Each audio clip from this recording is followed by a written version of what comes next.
Batman is without a question one of the greatest superheroes of all time, and compared to most comic book movie characters, the average quality of his cinematic output is relatively high. But at the end of the day, the Dark Knight is still a cartoonishly rich do-gooder who spends his nights dressing up as a bat and beating the snot out of criminals. So quite how seriously are we really supposed to take these movies? Per both the nature of larger-than-life superheroes and blockbuster movies, it's little surprise that there's plenty about the Batman films which really make no sense whatsoever. From directors decided to aggressively deviate from the source material to specific plot holes, massive lapses in logic, and sheer storytelling quirks that were never actually explained. These are the moments which left fans asking, why? Thankfully, in many cases the films were entertaining enough that audiences were able to suspend their disbelief while watching, yet in retrospect, it's tough not to raise your eyebrows and question the filmmaking choices. I am Kirsten from What Culture, and these are 10 things in Batman movies that make no sense.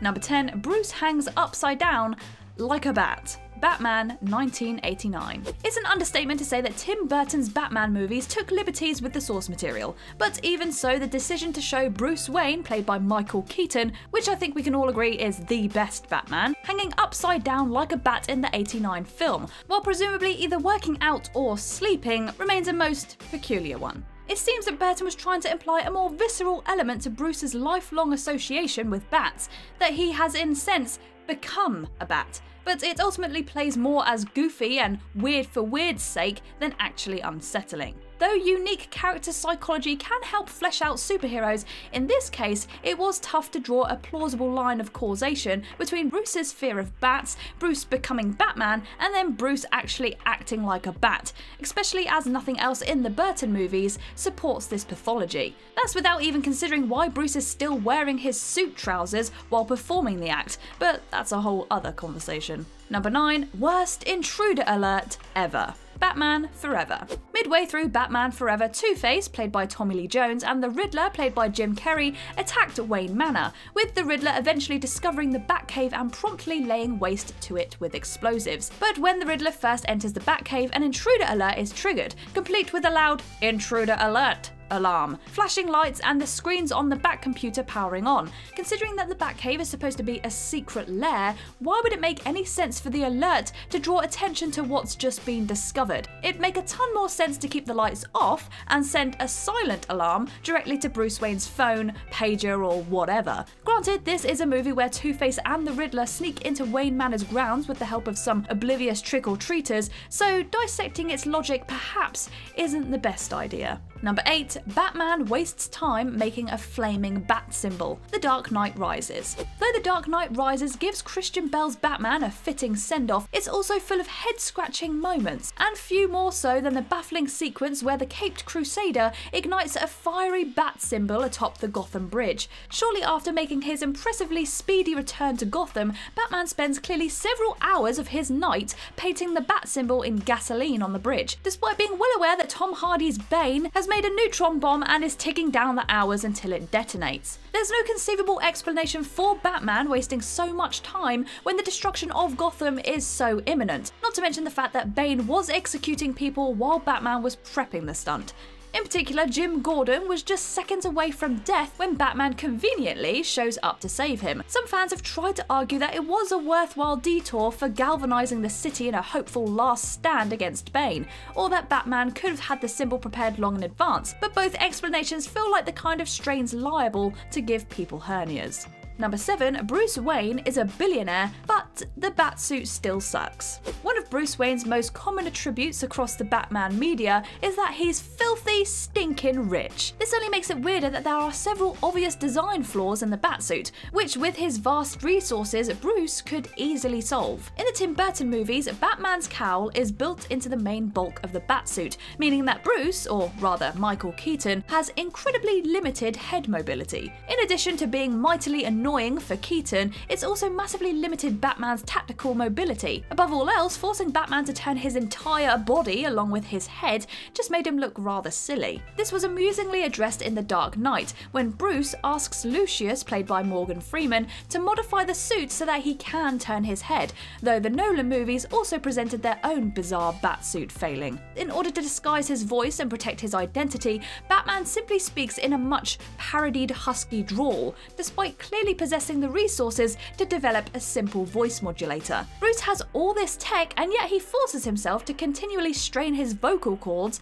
every time he speaks, risking strep throat every day of his life in the process. Ironically, this is one of the very few things that Batman vs Superman actually got right about Batman. His suit was fitted with a badass voice modulator, which makes so much more sense than Bruce just grunting himself into anonymity. Number 6. Batgirl's American accent. Batman and Robin. Joel Schumacher's Batman and Robin is easily the worst Batman movie ever made, and hopefully the worst that fans will ever have to suffer through. Among its many negatives is Alicia Silverstone's risible, Razzie-winning performance as Barbara Gordon, aka Batgirl. In addition to being painfully miscast, what's odd about her performance is the total lack of English accent. It's established in the film that Barbara is Alfred Pennyworth's niece and has lived in England her entire life. Yet when she shows up in the US during the movie, while still wearing her boarding school uniform for some reason, she improbably speaks with Silverstone's natural American accent. This is even odder when you consider that Silverstone herself was born to British parents, and yet she makes no attempt to suggest she's actually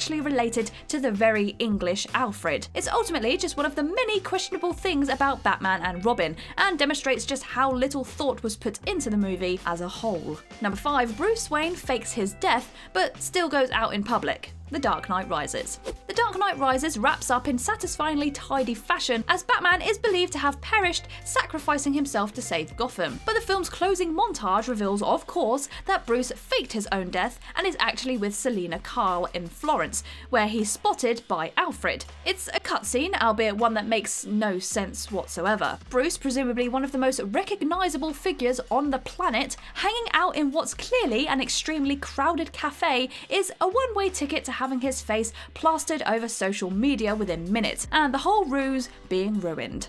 Number 4. The missing police during the Joker's parade. Batman 1989.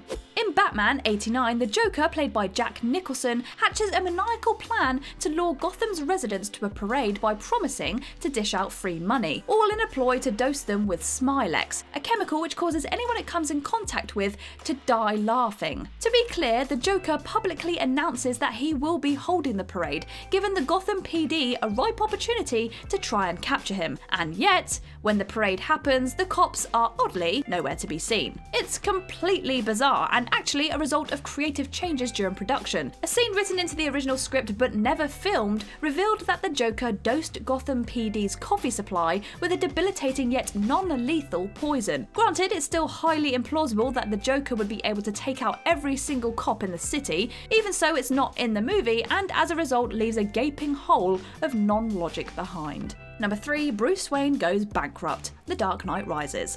Even more ridiculous than Batman wasting time making pyromaniac art or showing his face in Florence in The Dark Knight Rises is the bizarre sequence where Bruce is left bankrupt after Bane conducts a number of transactions on the Gotham Stock Exchange using his fingerprints. Anyone with even the vaguest knowledge of how stocks work knows that in the event of a terrorist attack on an exchange, trades will be immediately frozen, and in the unlikely event of a fraudulent transaction, everything will be quickly reversed. And yet, the movie treats Bane's insanely convoluted plan as totally believable, that a billionaire could be drained of all their funds in one fell swoop. Are we to believe that even if Bane's attack succeeded, Bruce didn't have any money to put away in a secret offshore account? Ludicrous.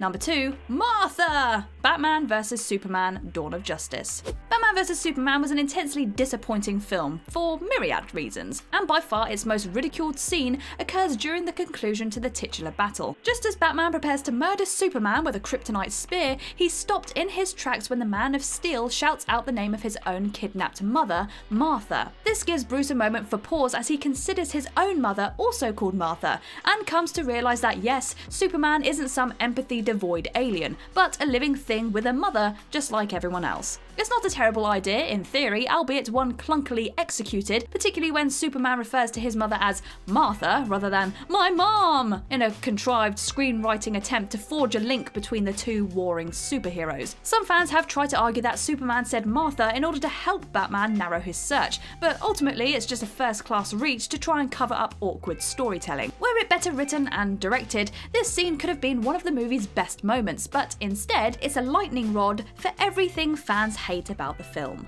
Number 1. Batman's cinematic history of murder.